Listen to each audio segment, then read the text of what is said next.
Apa sih sejarah psikologi kognitif itu? Gimana sih sejarah psikologi kognitif itu sendiri?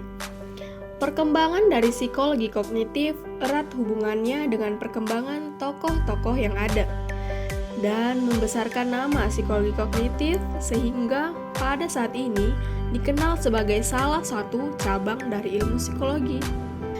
Diawali dari rasa penasaran terhadap asal pengetahuan dan bagaimana pengetahuan ditampilkan dalam pikiran menjadi pondasi awal kemunculan psikologi kognitif.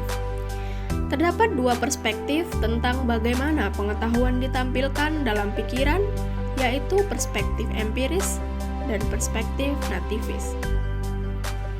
Pada zaman Yunani kuno sampai dengan abad ke-18, sejarah dari psikologi kognitif berawal pada saat Plato dari tahun 384 sampai 322 sebelum Masehi memperdebatkan mengenai cara manusia memahami pengetahuan maupun dunia serta alamnya. Plato sendiri berpendapat bahwa manusia memperoleh pengetahuan dengan cara menalar secara logis. Aliran ini disebut sebagai rasionalis. Lain halnya dengan Aristoteles yang menganut paham empiris dan mempercayai bahwa manusia memperoleh pengetahuannya melalui bukti-bukti empiris. Perdebatan ini masih berlangsung seperti pertentangan rasionalis dari Prancis, René Descartes, dari tahun 1596 sampai dengan 1650, dan empiris dari Inggris, John Locke, dari tahun 1632 sampai 1704 dengan tabula rasanya. Seorang filsuf Jerman, Immanuel Kant, pada abad ke-18 berargumentasi bahwa baik rasionalisme maupun empirisme harus bersinergi dalam membuktikan pengetahuan. Pada abad ke-19 dan 20, memasuki abad ke-19, para psikolog bermunculan dari bidang studi filsafat. Para psikolog tersebut membentuk suatu disiplin ilmu baru yang berdasarkan pada hipotesis atau dapat diuji dan pada data-data empiris. Walaupun ilmu baru tersebut bersumber dari filsafat. Wilhelm Wundt dari tahun 1832 sampai 1920, seorang psikolog dari Jerman mengajukan ide untuk mempelajari pengalaman sensori melalui introspeksi. Dalam mempelajari proses perpindahan informasi atau berpikir, maka informasi tersebut harus dibagi dalam struktur berpikir yang lebih kecil, berfokus pada proses berpikir. Tetapi, aliran fungsionalisme berpendapat bahwa penting bagi manusia untuk tahu apa dan mengapa mereka melakukan sesuatu.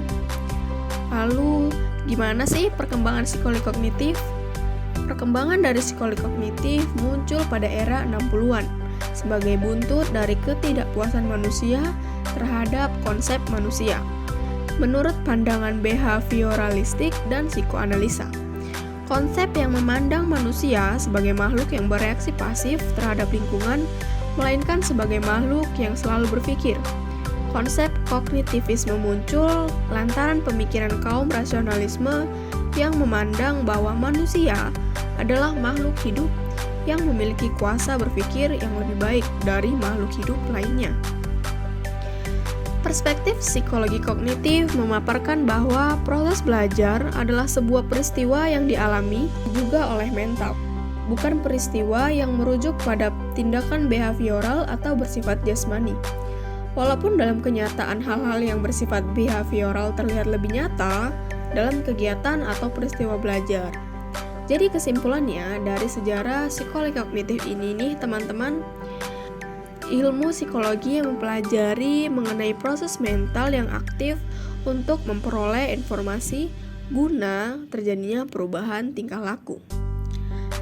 Ada juga nih beberapa tokoh psikologi kognitif loh teman-teman. Yang pertama ada Kurt Lewin. Bertolak dari pertemuan Gestalt psikologi, Kurt Lewin pada tahun 1892 sampai dengan 1947 mengembangkan suatu teori belajar kognitif field dengan menaruh perhatian pada kepribadian dan psikologi sosial. Kurt Lewin memandang masing-masing individu berada di dalam suatu medan kekuatan yang bersifat psikologis.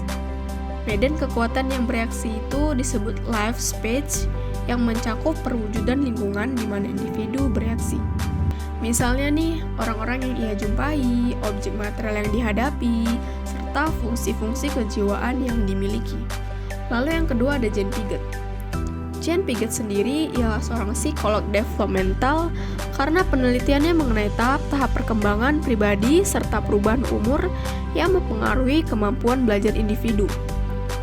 Menurut Jane Piaget sendiri, pertumbuhan kapasitas mental memberikan kemampuan-kemampuan mental yang sebelumnya nggak ada tuh. Pertumbuhan intelektual tidak kuantitatif, tetapi bersifat kualitatif. Maksudnya di sini, daya berpikir atau kekuatan mental anak yang berbeda usia akan berbeda pula secara kualitatifnya. Jane Piaget mengklasifikasikan perkembangan kognitif anak menjadi beberapa tahap. Yang pertama ada tahap sensori motor, tahap preoperasional, tahap konkret operasional, lalu yang terakhir ada tahap formal operasional. Nah, demikian tadi sejarah singkat dari psikologi kognitif muncul di dunia dan sampai pula di negara kita ini. Teman-teman, jangan lupa ya, ternyata psikologi kognitif itu sangat berperan penting loh dalam kehidupan kita sehari-hari. Terima kasih sudah menonton. Semoga apa yang sudah disampaikan bermanfaat bagi kita semua yang mendengarkan ya.